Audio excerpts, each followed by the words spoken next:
রাত্রের ঘুম যাওয়ার পর রুমে ভয়ঙ্কর শব্দ শুনি, তারপর নড়াচড়া করতে পারি না, করণীয় কি? অনেকের এটা হতে পারে। রাতে আপনি বিকট আওয়াজ শুনলেন।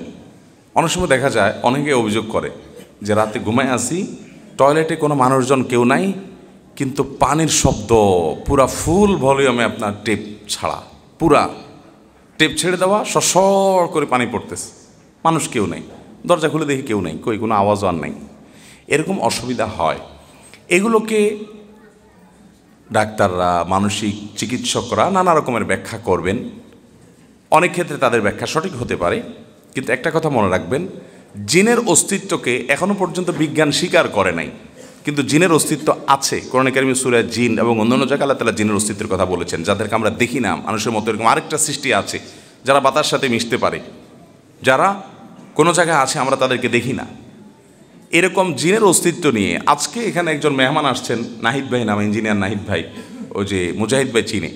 এই ভদ্রলোকের বাসায় জিনের উপদ্রব হয়েছে। উনি বলেন যে ভাই, আমরা সবাই বসে আছি, ফ্রিজ থেকে একটা ডিম হঠাৎ করে আমাদের ডাইনিংয়ের উপর থেকে ধপাস করে ছেড়ে দিস, কোনো মানুষজন দেখি না, কিন্তু ছেড়ে দিস। ওনার ওয়াইফ, উনি নিজে বুয়েট পড়ুয়া, আরেক ইঞ্জিনিয়ার, স্বামী স্ত্রী দুজন ইঞ্জিনিয়ার।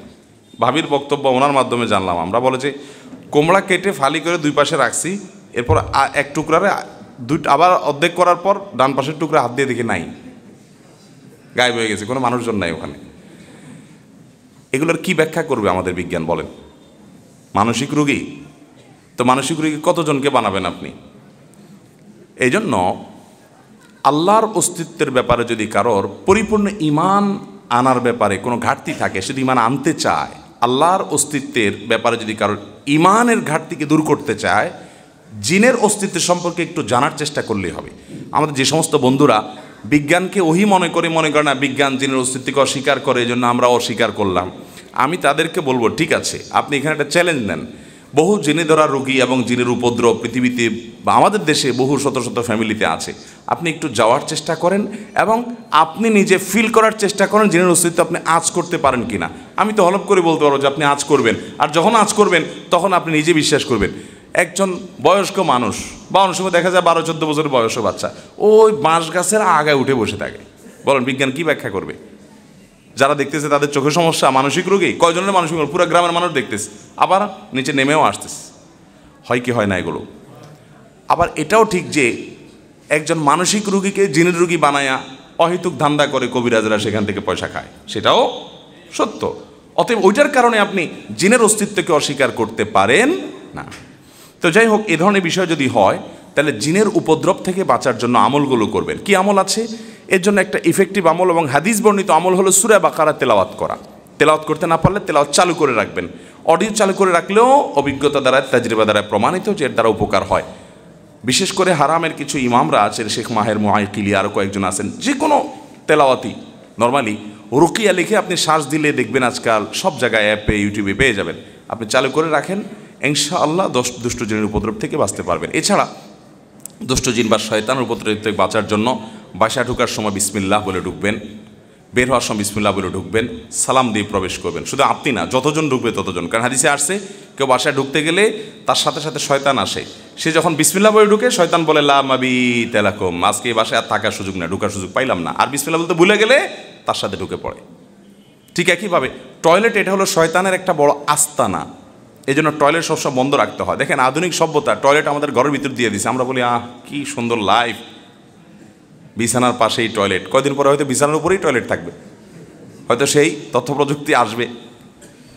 তো আর আগে এক সময় টয়লেট থাকতো অনেক দূরে, বাথরুম থাকতো অনেক দূরে ঘর থেকে, ঠিক না? আমরা মনে করি যে এরা খ্যাত ছিল, পয়সা করে ছিল না, বুদ্ধিশুদ্ধি ছিল না, নাহলে টয়লেট তো ঘরের ভিতরে দেওয়া যায়। দেখেন, এটা কোনো নাজায়েজ গুনাহ না। আমি বলতেছি যে টয়লেট এটা শয়তানের আখড়া, দুষ্টজিনের আখড়া।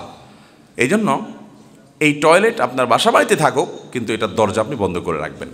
এবং বাসা বাড়িতে পেশাব, নোংরা জিনিস যদি থাকে, অনেক সময় ময়লা, রান্নাবাড়ার ময়লাও দিনকে দিন পড়ে থাকে অনেকের বাসায়, না, এগুলো খুব দ্রুত ফেলে দিবেন। এবং পেশাবের দুর্গন্ধ যেন না থাকে, তারপরে কোনো ছবি ইত্যাদি টাঙানো যেন না থাকে, হারাম কোনো কিছু যেন না থাকে। এগুলো যদি আপনি বেঁচে থাকতে পারেন এগুলো থেকে, ইনশাআল্লাহ দেখবেন শয়তানের উপদ্রব কমে গেছে। কোরআন তেলাওয়াত বাসা বাড়াবেন, জিকির বাড়াবেন, সকাল সন্ধ্যার আমলগুলো করবেন এবং স্পেশালি সূরা বাকারা তেলাওয়াত চালু করে রাখলে দুষ্টজনের উপদ্রব থেকে বাঁচা যায়। আল্লাহ তাআলা হেফাজত করুন। এছাড়া অন্য কোনো সমস্যা আছে সেটা জানার চেষ্টা করবেন। আমাদের সমাজে অনেকের কবরস্থানের জায়গা নেই, কবর কেনার মতো তাদের সামর্থ্য নেই। অতঃপর তাদের মধ্যে কেউ যদি মারা যায় তাহলে শোকের উপর আরও কষ্ট পান। সেক্ষেত্রে সমাজ যাদের কবরস্থান আছে তারা যদি জায়গা না দেন তাহলে কি তাদের গুনাহ হবে? অবশ্যই গুনাহ হবে। শুধু গুনাহ না, গোটা সমাজের সবার গুনাহ হবে। কারণ কোনো মানুষ যখন মারা যায় ওই লোকটাকে জানাজা, গোসল, কাফন দাফন করা এটা ফরজে কেফায়া। পুরো এলাকার কেউ যদি না করে তাহলে সবাই গুনাহগার হবে। হতে পারে একজন মানুষ মারা গেছে, তার কোনো নিজস্ব কবর দেওয়ার মতো জায়গা নেই, এই জন্য এলাকাবাসীর তরফ থেকে কবরস্থান, সবার জন্য কবরস্থান এটা নির্মাণ করা এটা ফরজে কেফায়া। এটা যদি না থাকে এবং গরিবের কবর দেওয়ার মতো ব্যবস্থা না থাকে বা কেউ না দেয় কবর, তাহলে গুনাহগার হবে পুরো এলাকাবাসী। হ্যাঁ, কেউ একজন সবার পক্ষ থেকে দিয়ে দিছে তাহলে সবাই গুনাহমুক্ত হয়ে যাবে, দায়মুক্ত হয়ে যাবে। এই জন্য কবরস্থানের উদ্যোগ মসজিদ যেরকম পুরো এলাকাবাসীর তরফ থেকে হওয়া উচিত, কবরস্থানের উদ্যোগও পুরো এলাকাবাসী থেকে হওয়া। অনেক এলাকাতে ঈদগাহ আছে, কবরস্থান নাই। ভাই, ঈদগার গুরুত্ব এত নাই, কবরস্থানের গুরুত্ব যত আছে। ঈদের নামাজ তো অন্য কারোর জায়গায় দাঁড় করা জায়গাতে পড়লে হয়ে যাবে, কবরস্থান তো সেটা না। এজন্য প্রতিটা এলাকাতেই কবরস্থান থাকা উচিত। আজকাল আবার পারিবারিক কবরস্থান বাইর হয়েছে, ঠিক না? পারিবারিক কবরস্থান, বিশাল বড় কবরস্থান আছে। আমি কদিন আগে বোধহয় দিনাজপুরের এরকম এক জায়গায় গেছি, অনেক পয়সা আলা মানুষ বিরাট কবরস্থান করে দিয়েছে এলাকাবাসীর জন্য, মসজিদের এক পাশে। আবার আরেক পাশে আরেকটা ছোট্ট কবরস্থান করছে। বললাম এটা আবার কি?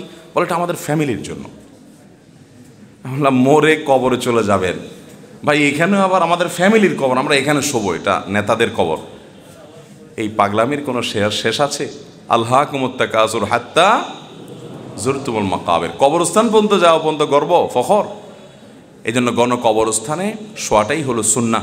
সাহাবীদেরকে দেখবেন, এই যে বাকিউল গারকাত, যেটাকে আমরা জান্নাতুল বাকি বলি, কবরস্থানে দেখবেন কত সাহাবীরা সেখানে শুয়ে আছে সিনিয়র।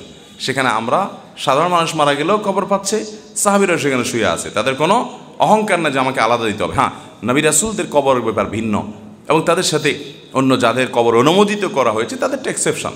কিন্তু সাধারণ মানুষ কবরস্থানের ব্যবস্থা করবে, এলাকাবাসী সবাই মিলে কবরস্থানের উদ্যোগ গ্রহণ করবেন, না হলে সবাই গুনাহগার হবেন। ভাইরা আমার, সর্বশেষ প্রশ্ন দেই, কারণ আমাকে যেতে হবে আবার দূরে এক জায়গায়।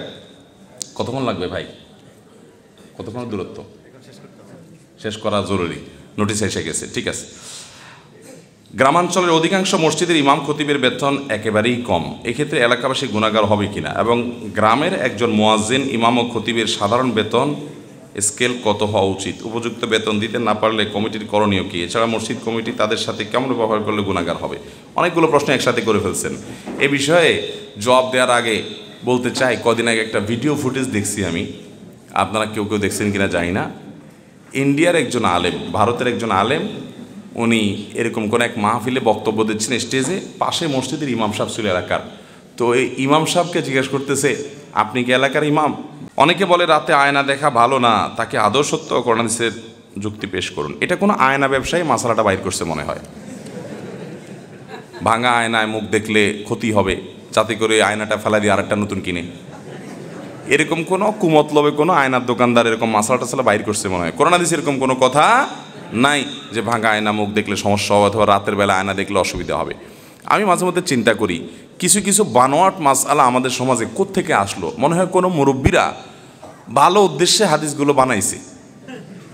উদ্দেশ্য যদি ভালো হয় হাদিস বানানো জায়েজ হবে? মান কাযিবা আলাইয়া মুতাআম্মিদান ফালিয়াতাবাওয়া মাকআদাহু মিনান নার। নবীজি বলেছেন, আমার নামে কেউ যদি মিথ্যা কথা বলে, ইসলাম বলে নাই সে নিজে থেকে বানায় বলল, সে যেন জাহান্নামের টিকেটের রিজার্ভেশন করে নিল। এরকম ভয়ঙ্কর একটা ব্যাপার। তো আমাদের দেশে দেখা যায় যে ওরকম অনেক কথা আছে। ধরেন একটা আছে রাতে নখ কাটা ঠিক না, শুনছেন আপনারা? ভাঙা আয়না মুখ দেখা ঠিক না, ভাঙা প্লেটে খানা খাওয়া ঠিক না, রাতের বেলায় বা প্লেটের পানি বাহিরে ফেলানো ঠিক না। এসব ঠিক না ঠিক না ঠিক না যে বলছে, হাদিস কোরআনে কোথাও এটা নিষেধ করে না, কিন্তু এই ঠিক না আসলো কোত্থেকে? আমি চিন্তা করে মাঝে মধ্যে এটার উত্তর পাই। আমার কাছে মনে হয়, আমার ভেতর থেকে উত্তর আসে এটা যে মনে হয় কোনো সময় মুরব্বীরা মনে করছে রাতের বেলায় পোলাপান নখ কাটতে গিয়ে অন্ধকারের মধ্যে, আগে যুগে আপনার বিদ্যুৎ ছিল না, আপনার হারিকেন মোমবাতি বা চেরাগের লাইটে, নিবু নিবু লাইটে নখ কাটতে গিয়ে আঙ্গুল কেটে ফেলতে পারে পোলাপান। এই জন্য মাসালা বাইর করছে রাতে নখ কাটা ঠিক না, বুঝতে পারছেন? তারপরে যায় আপনার রাতে যদি পানি ফেলেতে যায়, তো এখন তো আর ফকফকা লাইট তখন ছিল না, অন্ধকার ছিল সব, দেখা গেল কেউ আসতেছে তার গায়ে পানি পড়তে পারে, এই জন্য একটা মাসালা বাইর করে দিল যে রাতে পানি ফেলানো ঠিক না। এই যত ঠিক না আছে এগুলো সব সৎ উদ্দেশ্যে হাদিসগুলো বানাইছে হয়তো কেউ বা কারা, কিন্তু এগুলো কোরআন হাদিসে এই যেগুলো বললাম এগুলো নাই, এগুলোর উপর আমাদের সাবধান থাকতে। হ্যাঁ, ভাঙা প্লেটে আপনি খাবেন না, সেটা হয়তো এই কারণে হতে পারে যে ভাঙা জায়গাতে জীবাণু থাকতে পারে, পরিষ্কার ভালো করে হবে না, এই জন্য আপনি না খাইতে পারেন, সেটা স্বাস্থ্যগত বিষয়, শরীয়তের কোনো সে এখানে নাই, নিষেধ করে নাই। এখন কোনো প্লেটের দোকানদার যদি ফতোয়া বানাই দেয় যে ভাঙা প্লেটে খাবেন না, ওইটা ফালে দিয়ে নতুন আরেকটা কিনবেন, তাহলে এটা তো ধান্দা হবে, বদমতলব হবে। বিধায় সমস্ত কথা কোরআন হাদিস দ্বারা প্রমাণিত নয়।